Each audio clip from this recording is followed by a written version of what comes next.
Well, hey, what is going on, Liberty fans? My name is Nick Kirby, and welcome to the A Sea of Red live podcast.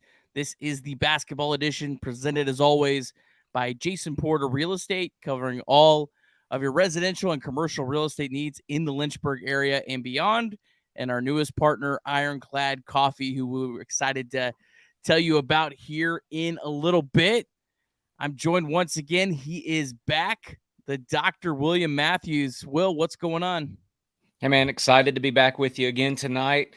Had a great show last week with Chad and John and Richie Longshots, but I'm thankful to be back and talking a little Liberty Hoops tonight.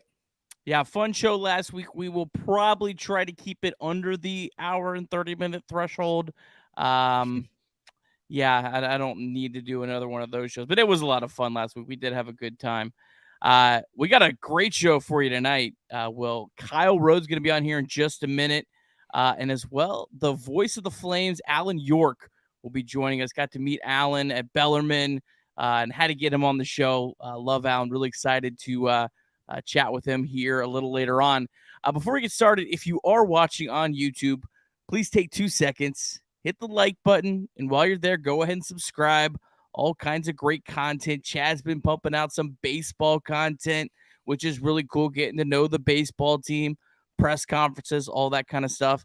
And then the ASUN Red Live podcast is also up on all your favorite podcast platforms, Apple Podcasts, Spotify, and SoundCloud.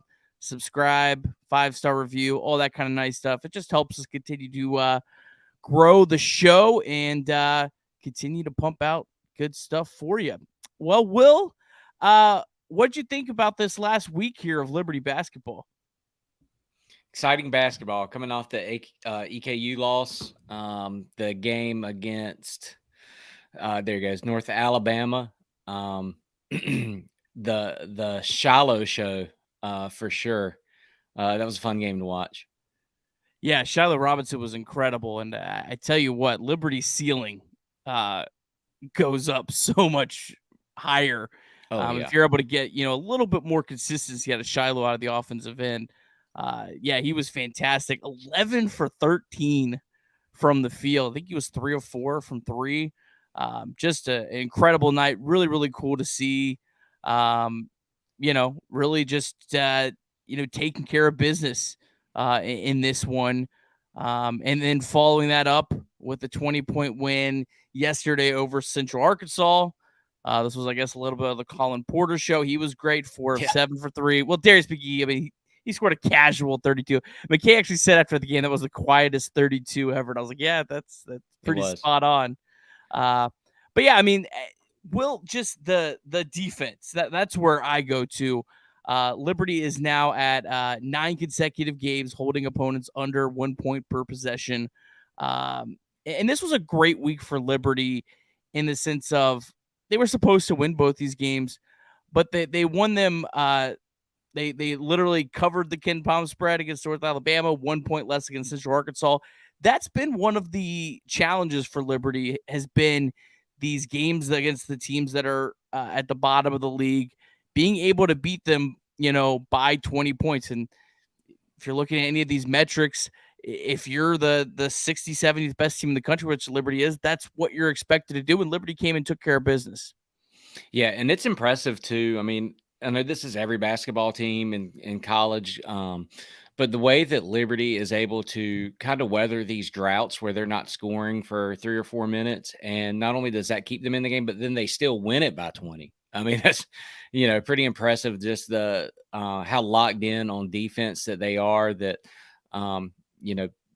that helps. That helps outsiders looking in to have that kind of a margin of victory.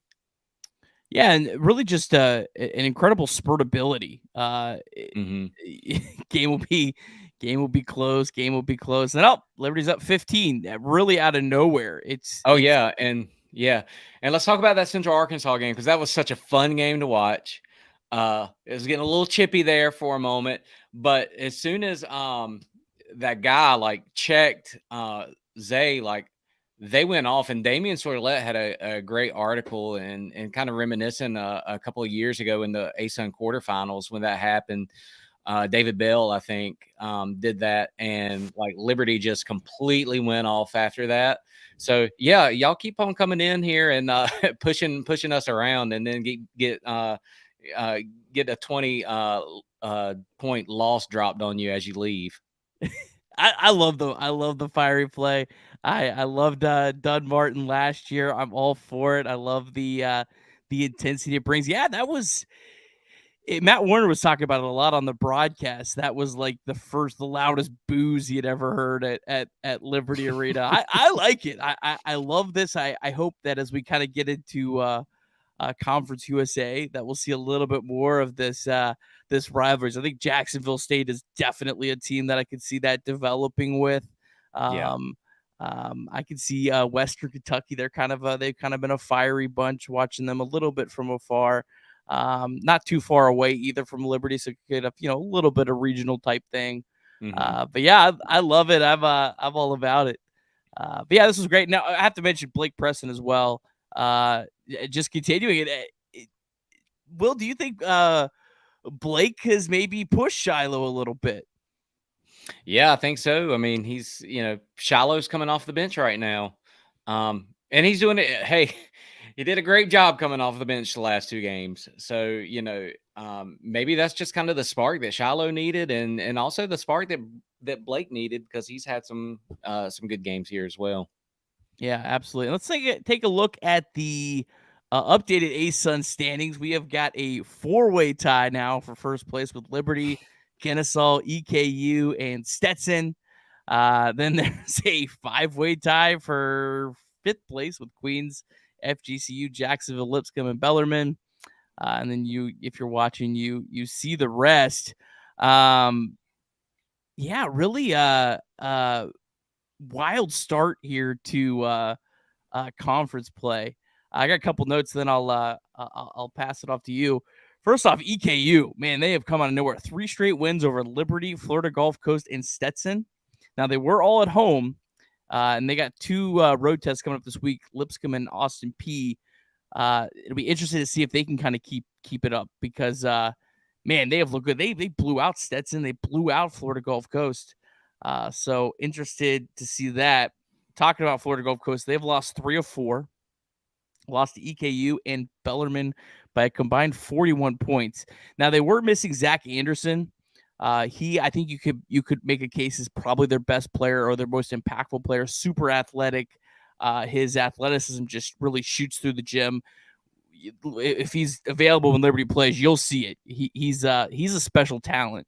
So I don't want to make too much about them, but Florida Gulf Coast was a team that we were saying 1A, 1B with Liberty, and here they are 3-3 right now. And then Kennesaw, man, they're kind of quietly 5-1. Their only loss is a 3-point loss to North Florida, who they turned around and beat by 14 yesterday. So I think Kennesaw, I think any of these 2, 3, and 4, I still think Florida Gulf Coast, they're a team I would not want to see in the ASUN tournament. But I think Kennesaw might be my second best team in the ASUN conference right now. Yeah, Stetson lost, so no unbeatens left in the conference. And the funny thing is about this is, in 2 weeks we could be looking at the same graphic and it could be completely different. I mean, you could have North Florida up here in the top 4 because just so much parity in the league this year. I watched a little bit of some of the games yesterday before the Liberty game came on, and I was just floored at how competitive the games were. Yeah, it seems like this is a year that pick the home team. They're probably gonna win most of these games. That's kind of been when it's come down. Good comment here from Ray. Love seeing how competitive the ASUN is. Mm-hmm. Yeah, I love it. This is great. Yeah. Even Central Arkansas, who is sitting at the back, they beat Florida Gulf Coast. North Alabama, they won a game at Ole Miss this year. So yeah, I think it's definitely top to bottom a lot more competitive. And I think the middle is definitely a lot more competitive than some other years past. So really excited about that. Yeah, and even watching Central Arkansas, I mean, that was the first game I had watched them play. And I know Liberty controlled the game for the most part, but they look like a team that once they get a few things clicking and gelling, they could be really good. I mean, Cameron Hunter's the second leading scorer in the ASUN. So he's a really good player, and they look like a team that they could get hot as well. Yeah, out of North Alabama, Jacksonville State, and Central Arkansas, I think Central Arkansas probably would be the one team I wouldn't want to see in the tournament. And I think they were missing someone yesterday too. I think they were missing a starter as well. So yeah, they're a tough out. Liberty's got to go to Central Arkansas. That could definitely be a trap game. So that'll definitely be something that we'll be watching and following. All right, well, let's get to it. Let's bring on our guy here, Kyle Rode.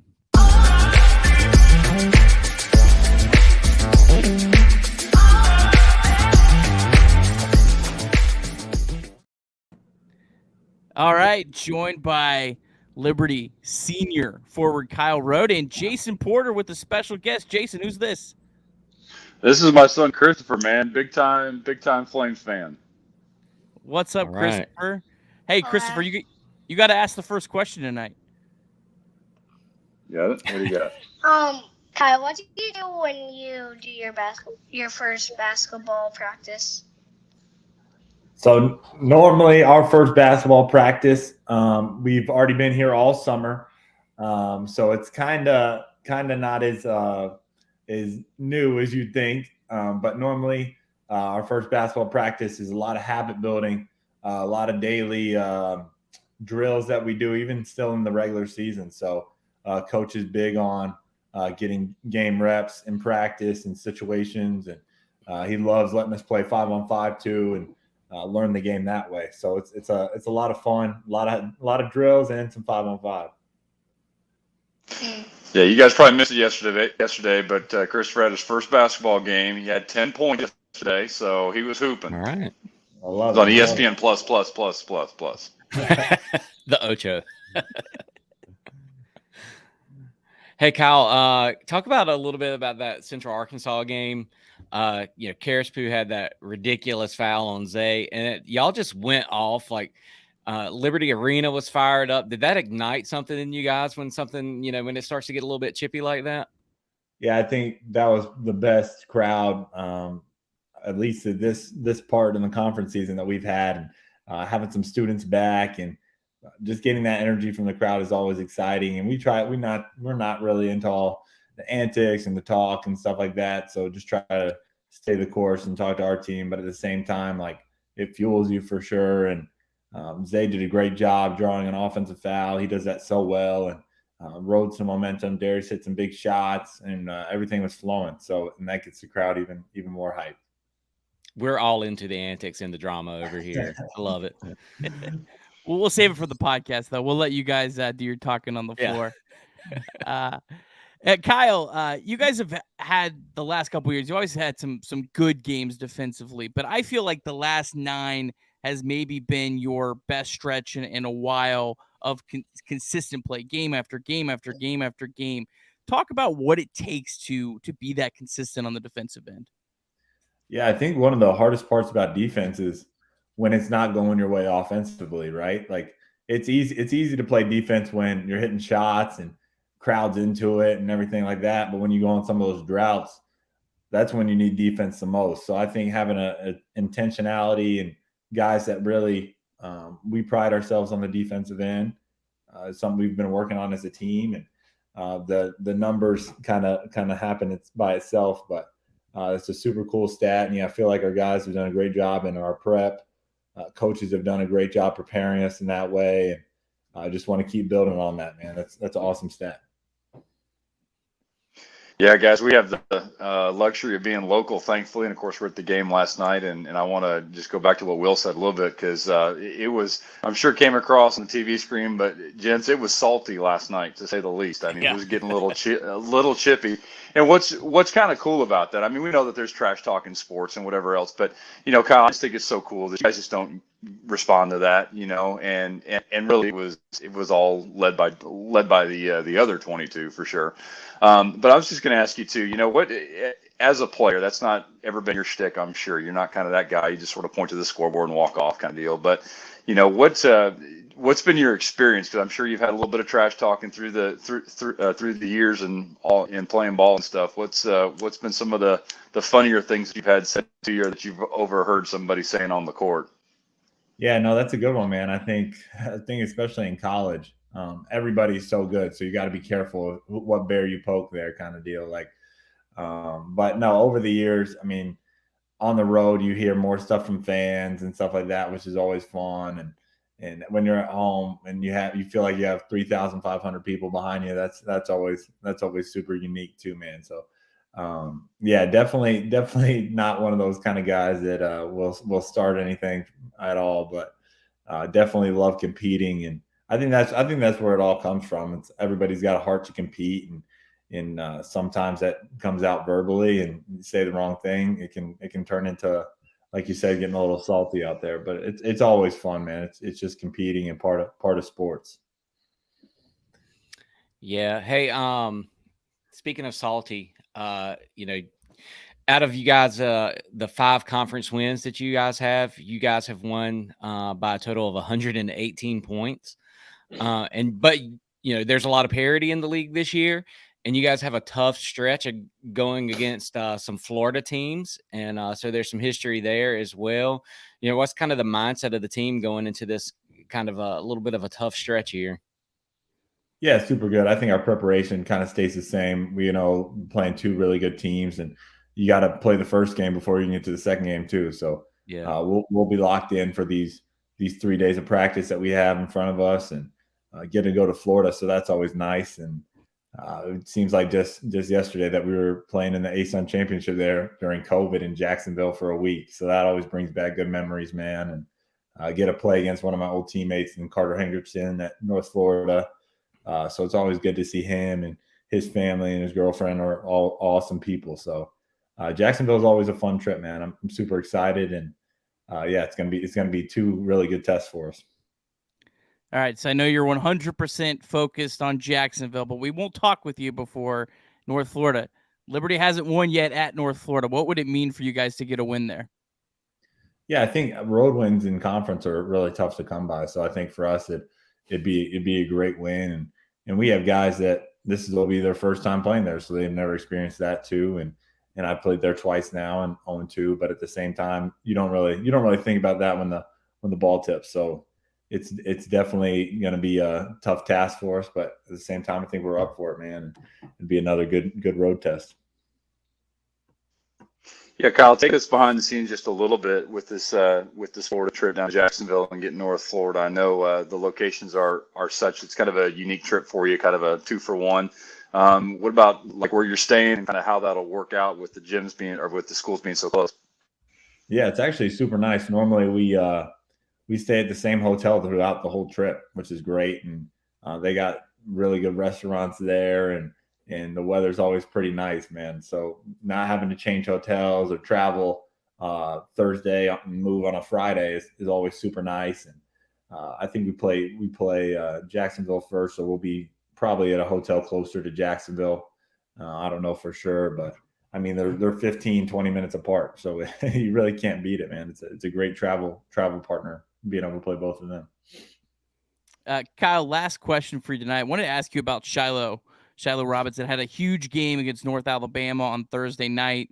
How special was that for him to kind of have that he's had breakout performances before, but his breakout performance maybe of this season? Yeah, I think Shy is so vital to our team on and off the court, man. Like, we came in together, got to play with some of those great Liberty players that everybody remembers so well. We're part of that 30-4 team as freshmen, and I think Shiloh's leadership, defensive abilities, and just who he is normally is what you guys see. But at the same time, like, Shiloh's so dynamic in that he's a hard guard, like, especially when he's shooting the ball well, and he plays with aggression and confidence that really sparked us the other night, and he did a great job. And we have the ultimate trust in him, whether he's coming off the bench or starting or whatever that is. And I know he feels the same way. So it's super awesome to see a guy like that kind of get rewarded in that way and have a big scoring night for everybody to see and praise him in that way. So it was awesome, man. And he's one of my best friends. Awesome, Kyle. Well, thank you so much. Kyle Rode, top 100 in the country in assist rate. Big weekend this week for Liberty. We're looking forward to seeing you guys play 2 games down in Florida this weekend. Best of luck to you. Thanks, man. Thanks for staying on, CJ. You're welcome. All right. Thanks, Kyle. All right. Well, that was a fun time with our guy, Kyle Rode. Jason, I wanted to ask you, when we're trying to pick out the right house for us, what all kind of things do you look into for that? Yeah, I'm going to keep it in a little bit of a basketball theme, and we'll talk about the big three, shall we? Even count the way the refs do and kind of go like that. So first thing we always talk to first-time homebuyers about, number one, from the street view, you can usually get a pretty good gauge on what condition the roof is in. So that would be number one. Roofs are a really big deal for a lot of reasons. I think that's fairly intrinsic as far as that goes. But you want to make sure that you've got a newer roof, if at all possible, because that's leading into all kinds of water issues in the attic and those kind of things, and not to mention a major repair expense if the roof's not in good shape. So number one would be the roof. Number two is always the windows. If you can take a look at the windows and check and see if you've got newer vinyl replacement windows, because that's an energy saving issue there.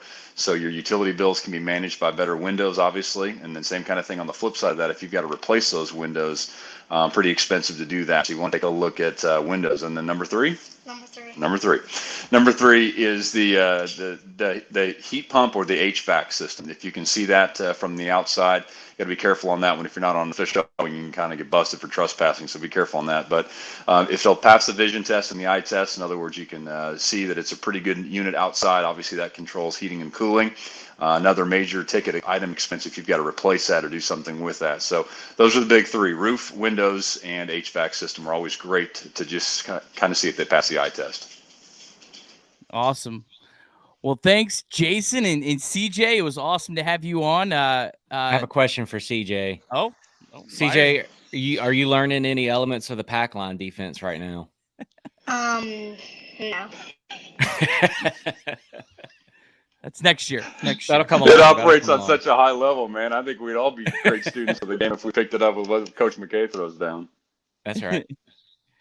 Well, we'll definitely have to have you back on again, CJ. One of the best questions we've had all year, so I appreciate you coming on. All right, we're going to play a video. There's only one way that I could introduce our next guest. Down at the length of the floor, 1.9. Gomler is face guarding.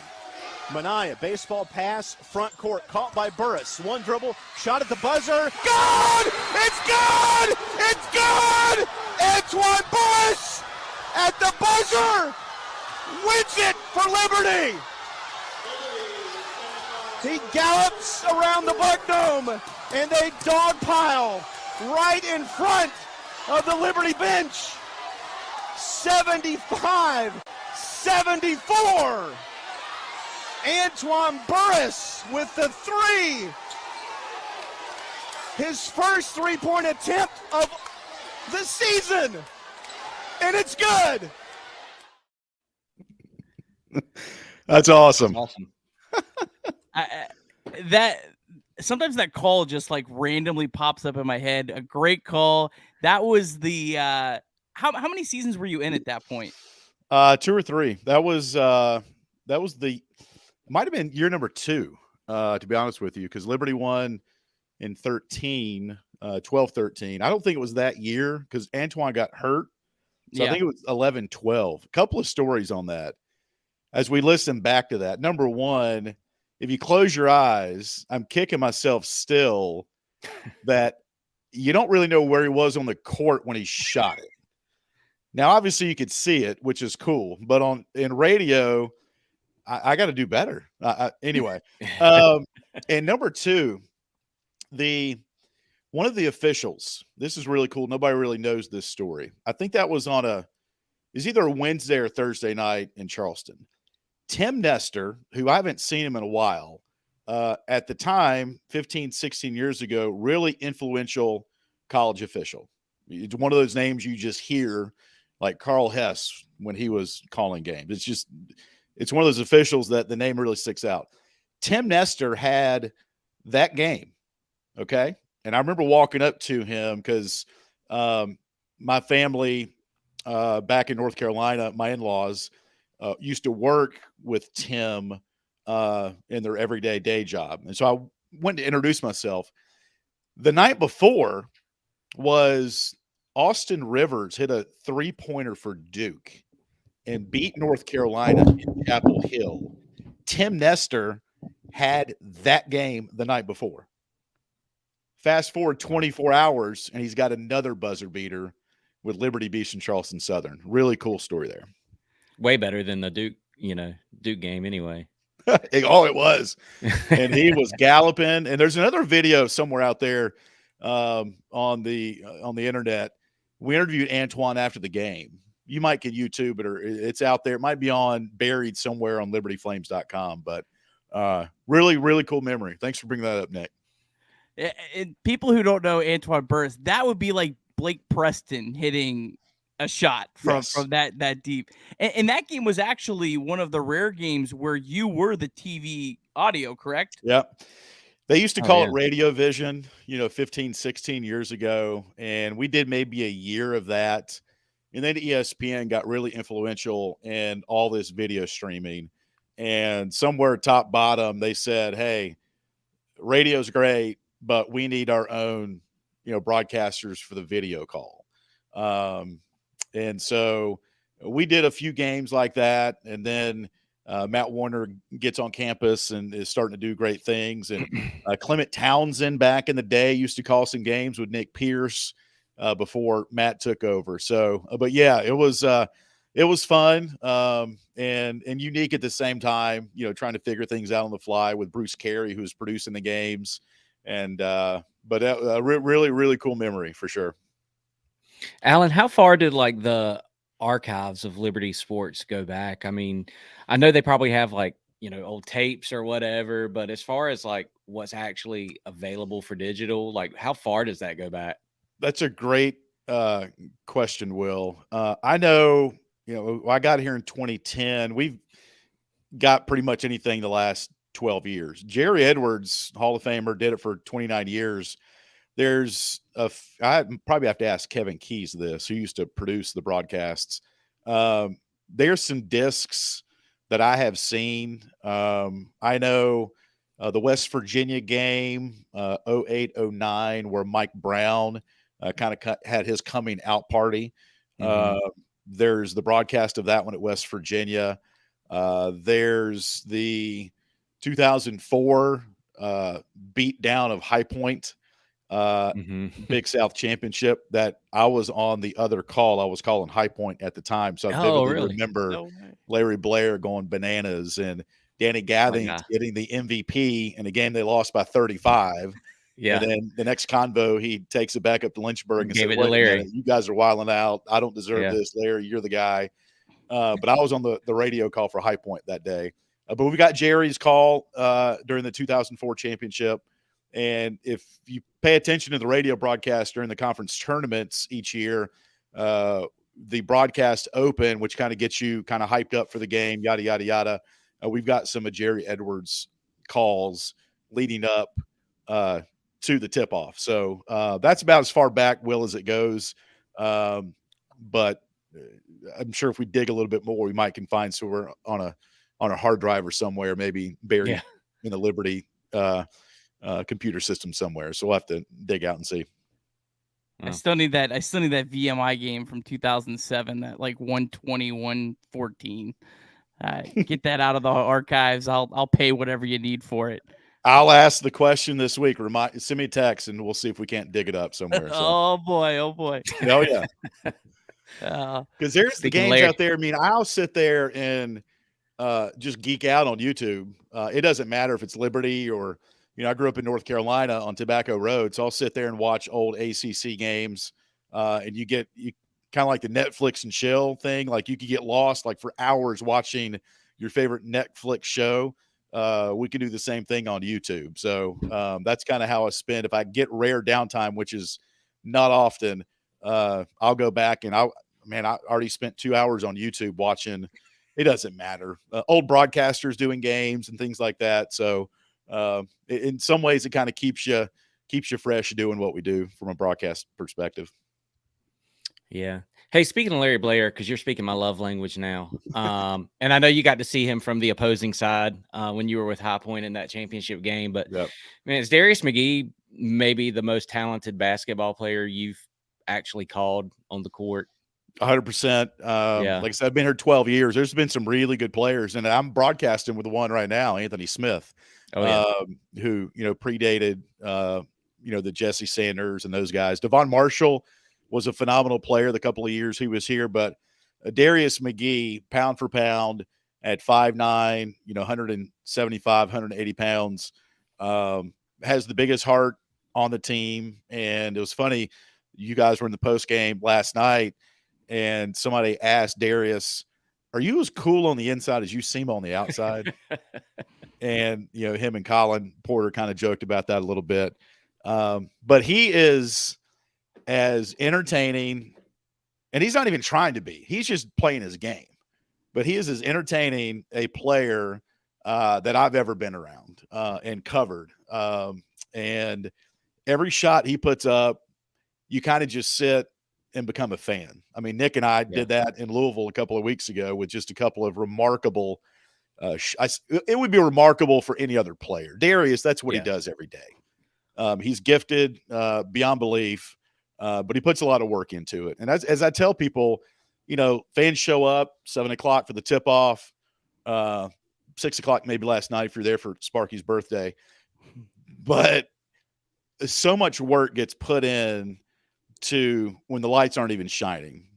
And the product, what you see, is because of all that hard work. And it's not just Darius, it's this entire athletics department that puts in a lot of work to make it entertaining for the fans to come to games. But Darius is by far just such a gifted athlete and a better person on top of that. And for those of us that get to know him, and all you have to do is stay after the games. He'll sit there and sign autographs for 2 hours after the game.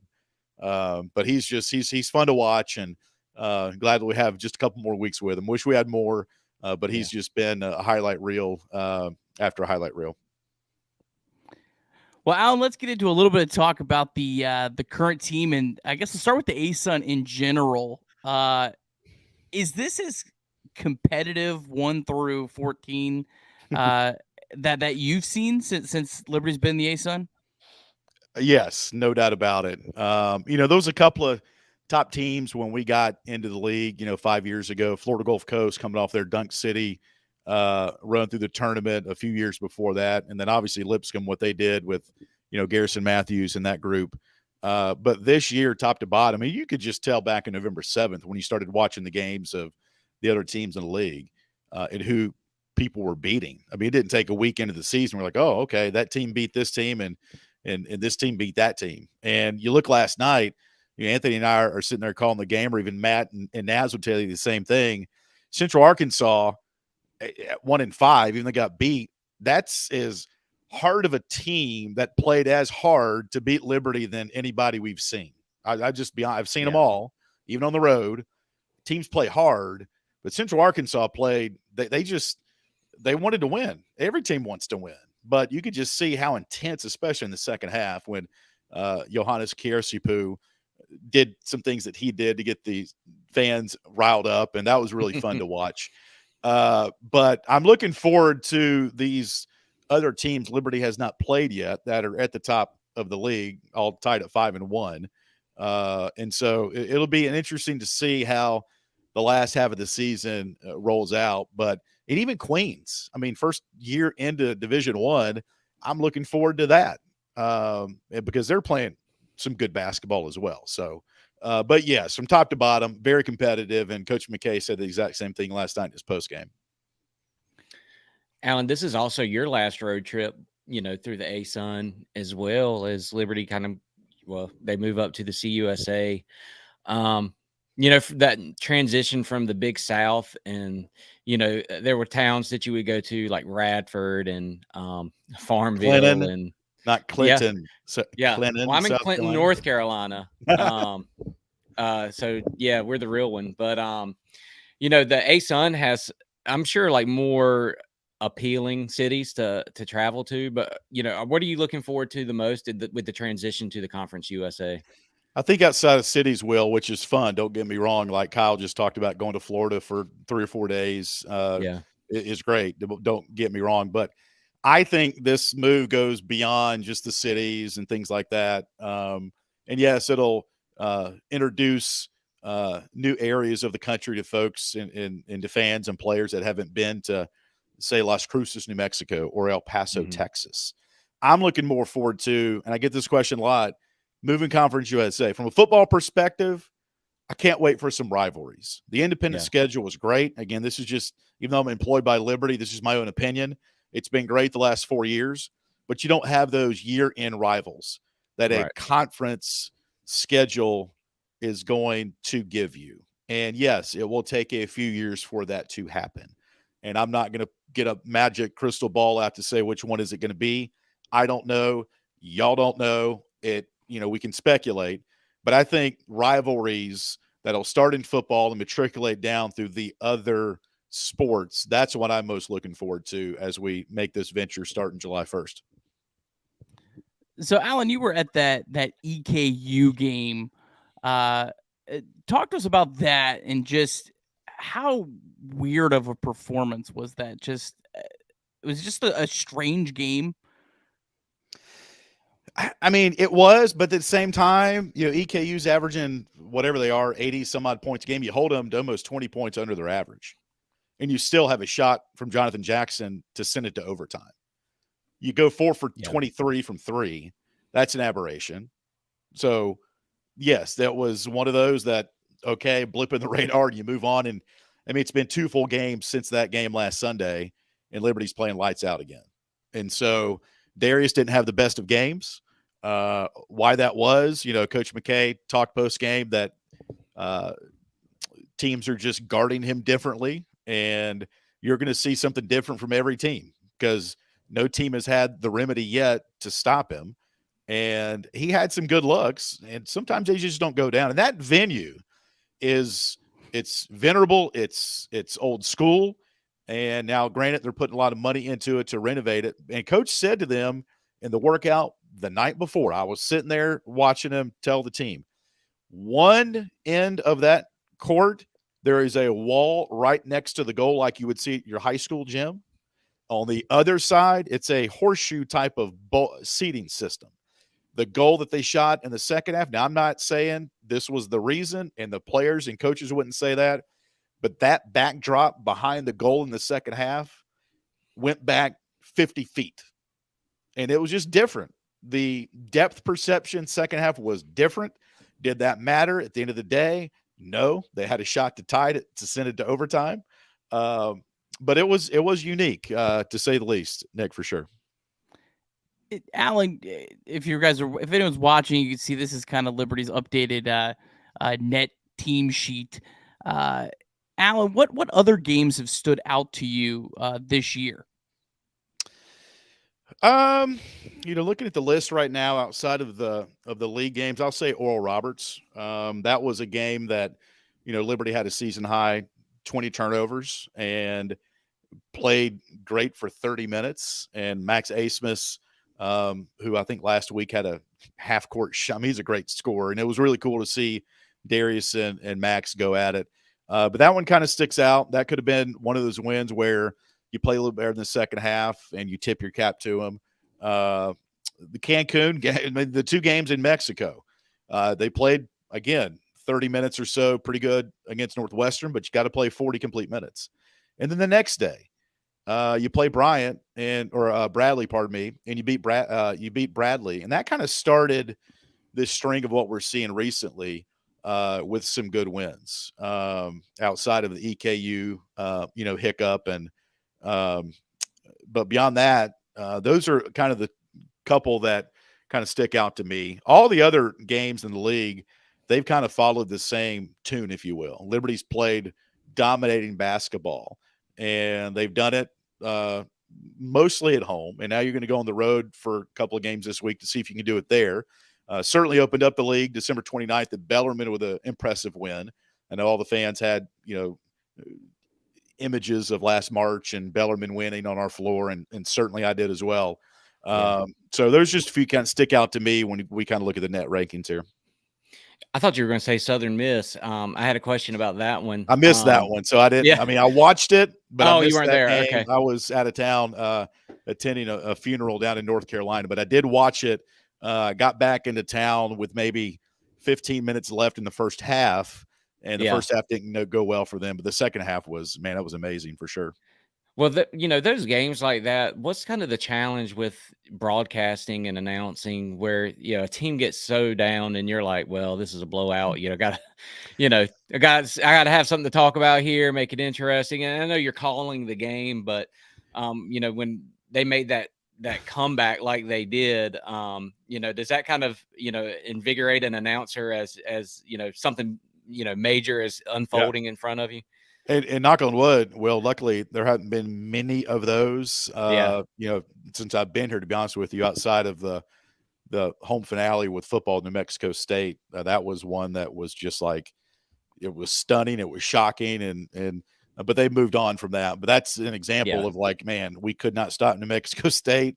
And what do you talk about? And that was more shocking than it was, okay, Aaron, Stan, what are we going to talk about next series?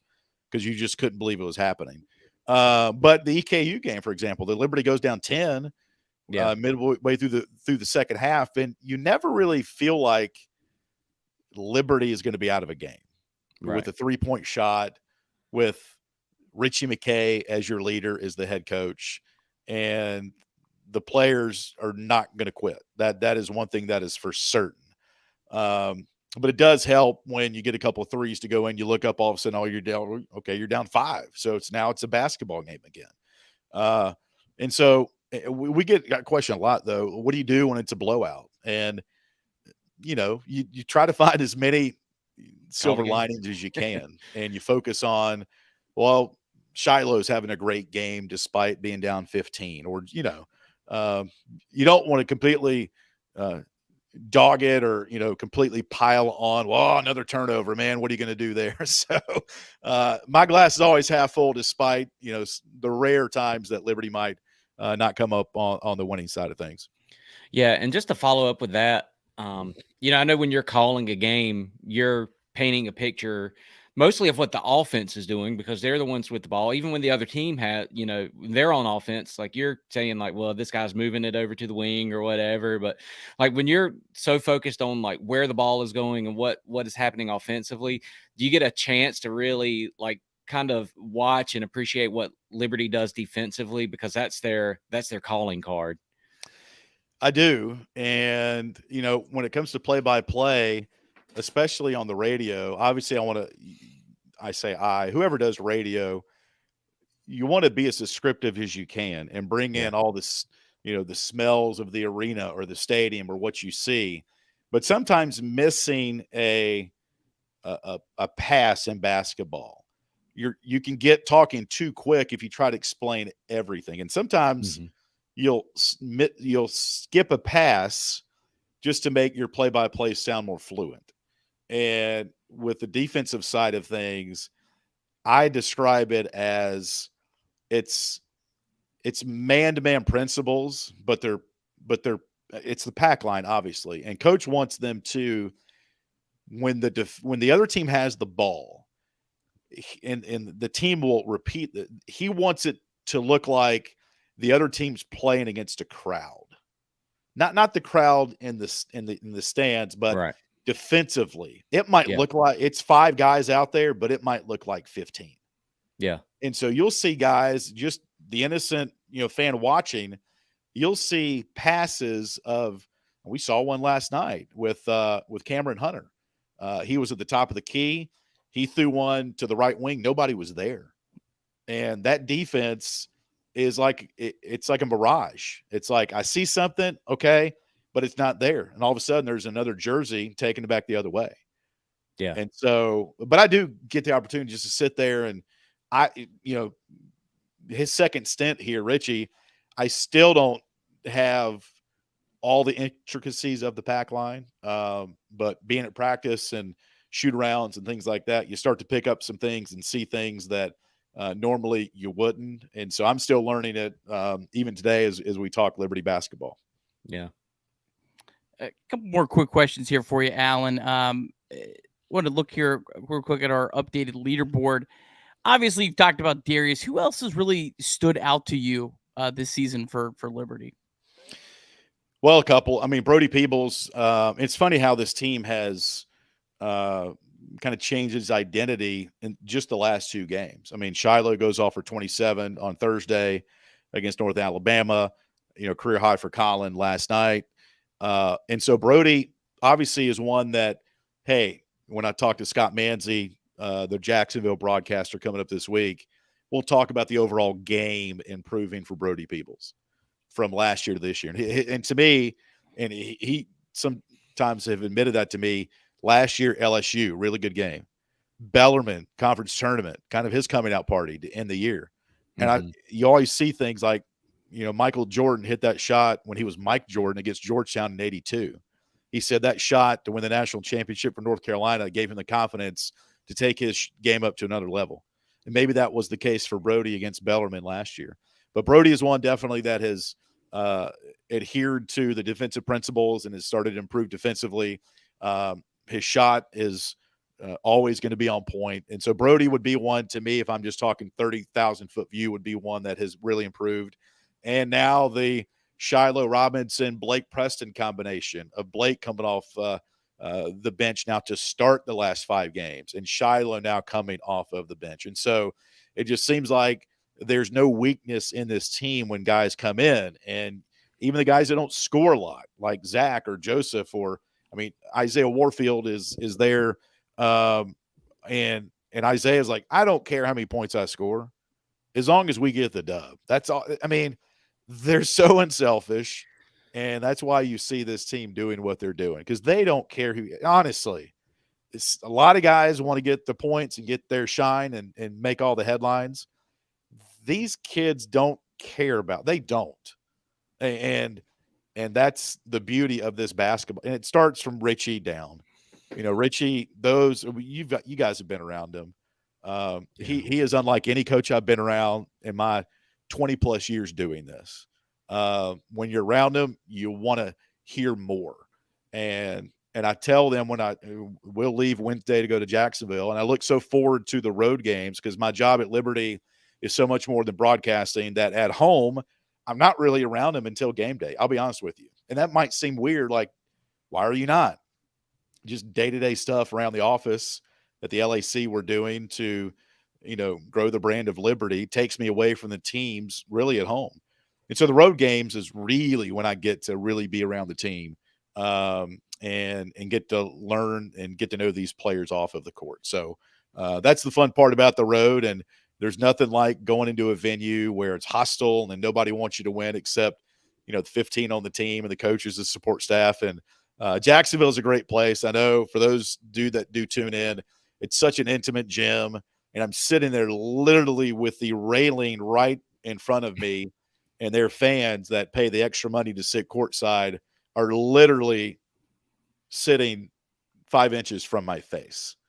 And there's nothing like it. It's really, really fun. And so the last couple of years, the road games down there have been very challenging. I don't expect anything different coming up this week. So looking forward to it. So Alan, these next 4 games, I would say probably the toughest 4-game stretch of the season, at least probably the most important since these are conference games. What are you looking forward to here with these next 4?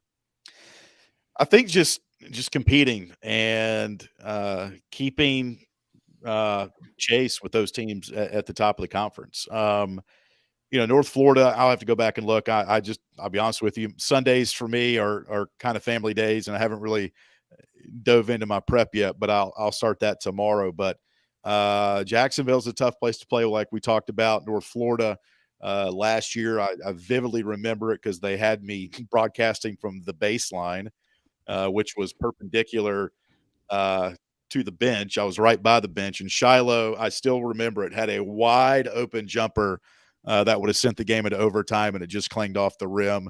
So that'll be an important game. But, just continuing to improve. It sounds cliche, but when you be around this program as long as we have, that's the day-to-day of the mantra they live by. It's more important what you do every day than what you do once in a while. The kids really buy into it. And not looking ahead. I mean, I know the standings are what they are right now, and Liberty's 5-1, tied with 3 other teams. But you don't want to look ahead. And when you do look ahead, it's the games like Thursday that you might miss something and then kind of slip up. So they need to be focused on Jacksonville, and I'm sure they will be. Alan, last question for me because it's past my bedtime already. Give us the story. Where did you get Light 'em Up from? Where did that come from? How was that born? Thank you for asking that, Will. So 2010, Matt Kamari was a senior. He was a center on the football team. And I remember interviewing Matt his last year, my first year at Liberty, and how great he was at doing interviews, like phenomenal. And I'm like, man, if there's a role for him, can we borrow him? He'd be great to help us on the radio. And he's like, yeah, and he just got married, finished up his master's, was doing a lot of great work for Special Olympics. And fast forward, Matt now is fundraising for that school down in Blacksburg. And so he was like, yeah, I'd love to kind of help you guys. And so for a couple of years, he'd travel with us. He'd help set the equipment. He'd come on air and do some things. And mainly he would spot for me for football. And so I don't know, I think it's 2012. The intro video was Fall Out Boys. Light 'em up, light 'em up, light 'em up. I'm on fire. Okay, I'm not going to win a Grammy for my singing, but that was the song. And he's like, before that came on, he goes, man, AY, you need something. You need like a tagline or something. That intro video fired up. And he's like, dude, why don't you try Light 'em Up? Touchdown Liberty. I'm like, why not? Okay. And so it wasn't me. It was Matt Kamari who created that tagline that, is it synonymous with Liberty football? I can't answer that question. I know it fits for what we're doing on the radio. Occasionally I will bring it out for basketball, and I did last night on one particular call. So I'm not a big shtick guy. I just think you stick to the principles of doing play-by-play, but it's something we've done since 2012, and I credit Matt Kamari for the idea generation for that. That's wild. I actually had a class with Matt. Small world back in the day. He's the best. Yeah. Yeah. All right. Last question for me. We've kept you way longer than I committed, so sorry about that. All right. Liberty 55-12 in the ASUN. You've been around this program a long time. What does that mean to you? That means consistency. That means, never giving up. And as Richie said when he first got here, I want to lose with players first before, if I can lose with some players and they stick around, then I eventually will win. And that's what he's done, since he's been here. So it's consistency. It's doing things the right way. It's integrity. Everything that Liberty Athletics Department kind of values is their, core belief system, mission statement, if you will. And looking forward to what Conference USA brings. I know it's going to be a different type of recruiting, a different type of, passion for the fan base that will bring it every game. I know they will. But that's a remarkable finish to just an outstanding run in the Atlantic Sun that started back in 2018. And I can vividly remember, Georgie's 3-pointer in the corner that put Liberty up by 4 to just, rip the hearts out of the Lipscomb fans on their floor. And then fast forward the next year, closing out the Vine Center with Georgie standing right there in front of us, waving at the fans. I mean, I got goosebumps right now talking about it. So, and then, the next year, the COVID year, which I did not travel for basketball, but winning a unique championship at UNF against North Alabama, which was kind of squirrely. And then last year, just a team that fought to the very end against Bellarmine, just fell short. But this team coming back this year has the firepower to get it done again in 2023. And I think nothing better than to put the stamp on the end of the reign in the ASUN by winning another championship coming up in March, I hope. I want to say amen to that. That sound I'll like say amen. I'll say It's amen. Sunday. There you go. Light them up. Well, That's right. Alan, thank you so much for your time. We could chat all night easily. I know. This was a lot of fun. We appreciate you. You are the absolute best in the business, and Liberty is just so blessed to have you on radio and Matt on TV and Naz and everyone else in between. And Anthony Smith. Now love Anthony as well. So enjoy the rest of the season, and I might beg you to come back on again sometime.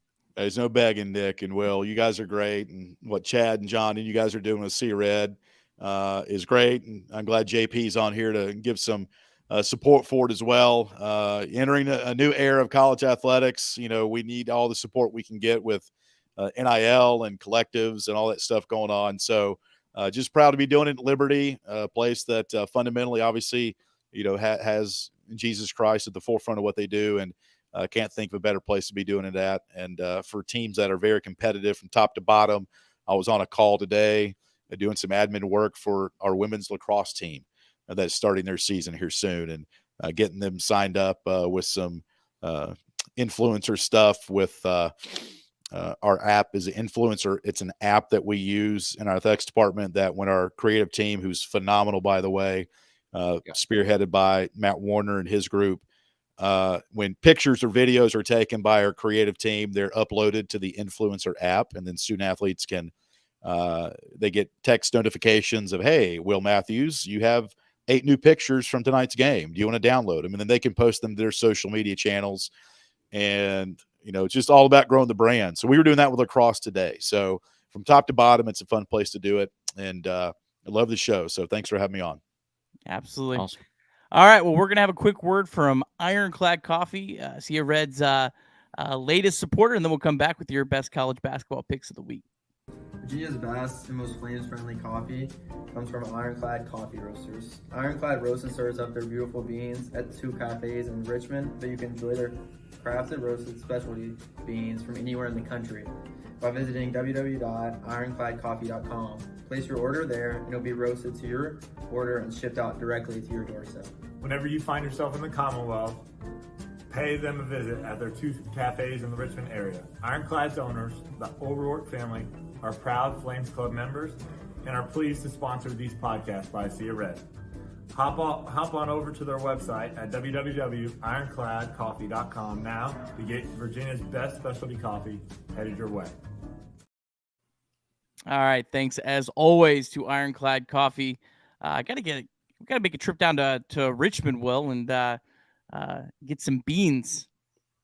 Yeah, I'm sitting here with my my K-Cups here. I'd rather have some Ironclad, I think. Yeah, we need to have Chad, find a way to send us some. So we got to get on that. All right, let's update you on our picks of last week. We all had a great week. Everyone was above 500. Richie was the only one who wasn't 6-3, but still absolutely leading the way at 48, 35, and 6. We had 2 pushes last week, so that was surprising. So Mr. Longshots could not join us this weekend, but of course he found a way to send us his picks. All right, Liberty basketball fans, Richie Longshots here. And if you are watching or listening to this, it means one of 2 things have happened. Either A, I am still at my in-laws' house for dinner, or B, I have been suspended for something I said on social media. Both things equally possible. Now, as you can see, I have the best record on this podcast when it comes to picking college basketball games. 6-4 last week, and it should have been a little bit better, but Liberty basketball has caught the disorder that Liberty football had at not being able to cover point spreads as the favorite. But I digress, and I only have 3 minutes, and Nick runs a tight ship. So Kicking things off, the out-of-conference games. Purdue -3 against Michigan State. This game stinks. I hate both teams, but Purdue 4-1 in their last 5 against the spread against Michigan State. Give me the Boilermakers. Kansas State +1 at home against Kansas. The game is at Manhattan. Tough place to play. In the Little Apple, K-State is 8-4 against the spread at home, while Kansas only 3-3 on the road against the spread. UVA against Virginia Tech. UVA giving 7 points. Tech's trending downwards. They're 0-5 in their last 5 against the spread. I think UVA rolls this game very much so. Richmond playing against VCU. Richmond 7-3 at home against the spread. ESPN, their insider numbers love Richmond. I love Richmond in this game. Shocked that the spread's only -2. Definitely going to hammer Richmond. And last but not least, UCLA and Arizona. I hate this game so much. I loved UCLA so much that I switched it. I'm fading myself. I'm going the other way. Give me Arizona. It's going to be an ugly game. 2 o'clock tip, 11 a.m. out west. So hate that game, but give me Arizona. Now, in ASUN play, Stetson -3. They're coming off against a tough loss at Elon. K-State, they're now kicking off a road weekend. I like Stetson -3 there. Liberty -4 in their opening game this week. I think they win by 4. They're showing that they can cover shorter spreads. It's those big numbers, high teens in the 20s that make it difficult. Can't read my own handwriting. All right, Eastern Kentucky, Lipscomb. I think it's a close game. Give me the points in this situation, so give me EKU on the road. They've shown that they are a team that you cannot mess with. Next up, Florida Gulf Coast. This is a fade case, Kennesaw State weekend. Florida Gulf Coast back at home after a road trip. I think they right the ship. And last but not least, we have Jacksonville -4 against Queens. They've played a tough schedule. Queens has played some cupcakes, and I just think Jacksonville should have no issue. And then last but not least, Liberty, both ways, every which way this weekend. I think we are just humming right now, and I like where this team is at. So, Richie Longshots, check it out. Remember, bet responsibly, don't be an idiot, and hopefully we can keep this train rolling. Don't be an idiot. Wise words. Life advice always works. I'm not going to run through all these, but I do want to run through the ASUN games, non-Liberty, and then we'll close talking about what Liberty's got coming up. So Kennesaw State at Stetson, Thursday night. This is a awesome matchup. I wish they staggered these games so we could watch both of them, but I'll be keeping my eye on this one. I had a really tough time picking this. I went with Stetson just because they're at home. This is a game that I'm very interested to see what the result, because I could see Stetson coming in there and getting a win. I could see Kennesaw State winning this by 15. I could really see it going either way. Yeah, don't have any money at stake here or anything. I think Stetson, maybe even surprised himself with their start that they come off. I think Kennesaw State is hungry to prove something. I really like Kennesaw State. Yeah, I tweeted about it earlier in the week. Stetson has just dramatically improved their offense. They're 52nd in the country in offense efficiency. They were way in the 200s the 3 years that Donnie Jones has been at Stetson. So I don't really know what they're doing, but they have completely flipped the script. I think maybe a little bit of addition by subtraction. They had some players that put up some points, but didn't really do it very efficiently. So yeah, that's it. Those are two very interesting teams that I wouldn't be shocked if one of them is playing Liberty in the ASUN final, but that's well ahead. Yeah. The other one here, EKU at Lipscomb. I faded Lipscomb all year. EKU is so hot. That's why I went with Lipscomb. I just feel like Lipscomb at home. I feel like EKU's got to have a letdown game here, and these last 3 games was they played as well as you could play. They've all been at home. So if EKU goes and wins at Lipscomb and then wins it, I think they play Austin P on Saturday. Hey, I'm really going to be an EKU believer, but let's see what they do on the road this week. Either to me, it's a coin flip on this one. I don't know. I would probably lean towards Eastern Kentucky just because of kind of how hot they've been. I think a win over Liberty probably boosted their confidence a whole lot. Yeah. Then Saturday we got Kennesaw at FGCU. In real life, I have lost 3 straight bets to FGCU, so that's why I'm going with Kennesaw. FGCU has been my kryptonite. I have not been able to pick them at all. So I think Kennesaw, I'm a Kennesaw believer. I think they go on the road and I get it done after a tough losses. That's about how about Kennesaw's week at Stetson and at Florida Gulf Coast? Yeah, tough week. I don't think I'm not ready to say Florida Gulf Coast started out as a little bit of fool's gold. I still think they're a really good team. I think maybe they're just kind of going through like a weird time. But I could see Kennesaw State going in there and just being that ready and that good to knock them off. As maybe they look a little bit vulnerable right now. Yeah, I agree with you. If FGCU is at full strength, they're missing Zach Anderson these last 2 games, and if you've watched them, he is a just dynamic player that does so many things well. A little different type player, but kind of like a Joseph Van Zandt that just does every little thing right, and it adds up. I still think I would take anyone else, and if you're talking Liberty in the ASUN championship, I would take anyone else over FGCU. I don't care how bad they've been playing.